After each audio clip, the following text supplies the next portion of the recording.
به نظر من باید بهش بگیم پادشاه ترشیا. ما احتیاج به انبه کال داریم. پوستشو میگیریم و به این صورت خلالی خورد میکنیم. حالا برای اینکه انبه هامون نرم بشه، آب اضافه‌ش هم کشیده بشه، بهش نمک و زردچوبه میزنیم، خوب ورزش میدیم. 24 ساعت باید بمونه. بهتره که بریزیمش توی یه دونه آبکش. یه دونه بوت سیر داریم.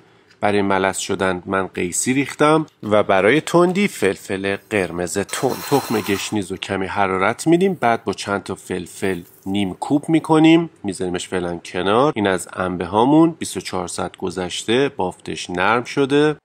یک پیمون از انبه رو داخل غذا ساز میریزیم به همراه سیر و فلفل و کمی ادویه و سرکه.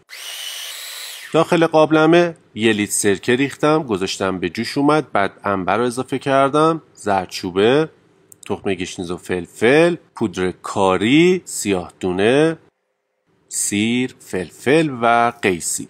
در آخرم سس رو اضافه کردم. یه زیر رو میکنیم. اجازه میدیم از زمانی که به قل اومد 2 دقیقه روی حرارت بمونه. زیرشو خاموش میکنیم.